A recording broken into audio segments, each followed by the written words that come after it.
नमस्कार।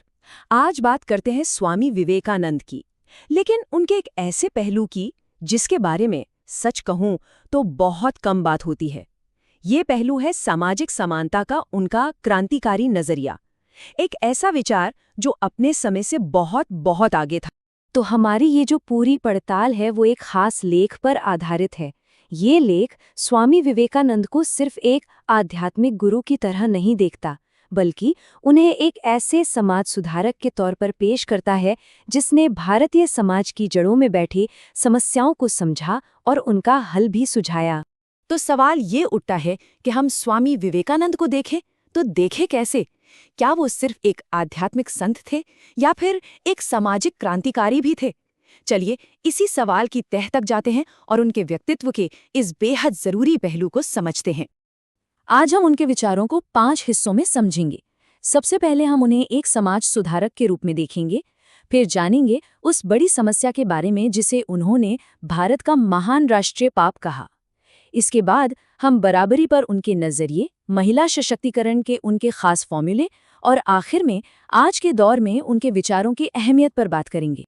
तो चलिए शुरुआत करते हैं पहले हिस्से से और समझते हैं कि विवेकानंद सिर्फ एक विचारक ही नहीं थे, बल्कि एक ऐसे समाज सुधारक थे जिनके विचार आज भी, इतने सालों बाद भी उतने ही जरूरी हैं।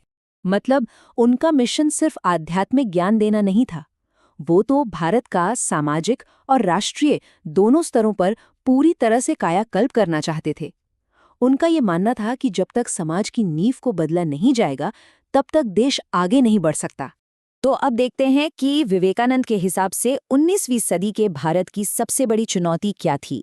एक ऐसी समस्या जिसे उन्होंने एक बहुत ही गंभीर और सोचने पर मजबूर कर देने वाला नाम दिया था। इस स्लाइड पर विवेकानंद का ये जो कथन है, ये वाकई बहुत शक्तिशाली है। उन्होंने साफ साफ कहा कि आम जनता और खास तौर पर महिलाओं को नजरअंदाज करना हमारे देश का सबसे बड़ा पाप है। इससे पता चलता है कि वो सामाजिक गैर बराबरी को कितनी गहरी और गंभीर समस्या मानते थे। और ये मिसाल सोचिए जरा कितनी सटीक और असरदार है।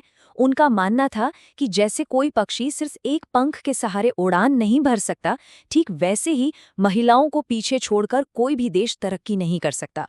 देश के विकास के लिए मर्द और औरत दोनों का साथ चलना जरूरी है।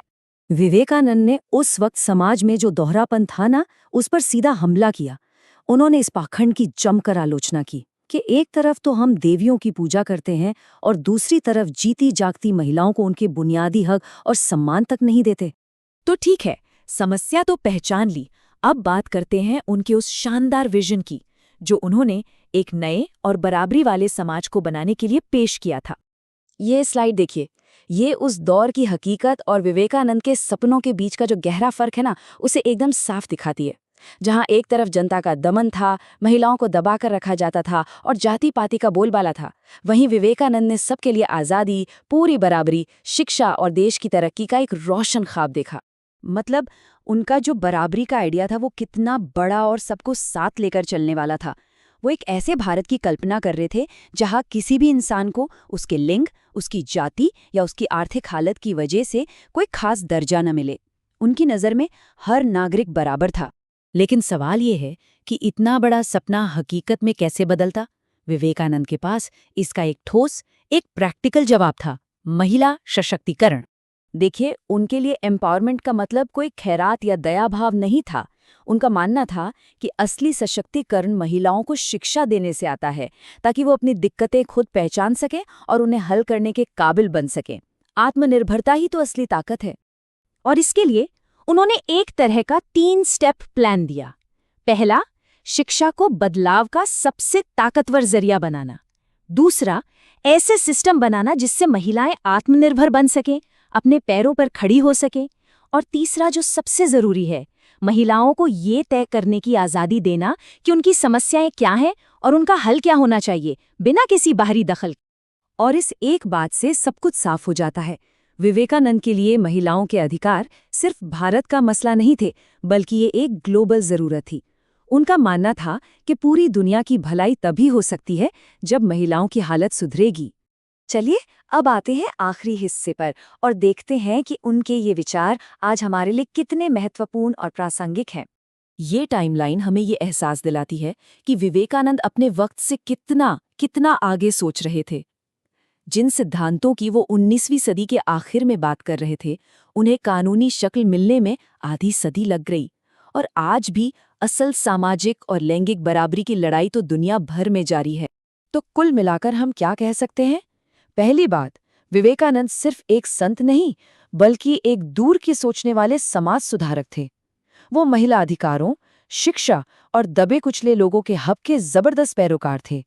और उनका दर्शन आज भी सामाजिक न्याय के लिए एक बहुत बड़ी प्रेरणा है। और आखिर में ये एक सवाल है जिस पे सोचना चाहिए। एक सदी से भी ज्यादा पहले दिए गए बराबरी के ये विचार आज हमारे समाज और हमारी सोच को किस तरह से चुनौती देते हैं? ये एक ऐसा सवाल है जिस पे हम सबको गौर करना चाहिए।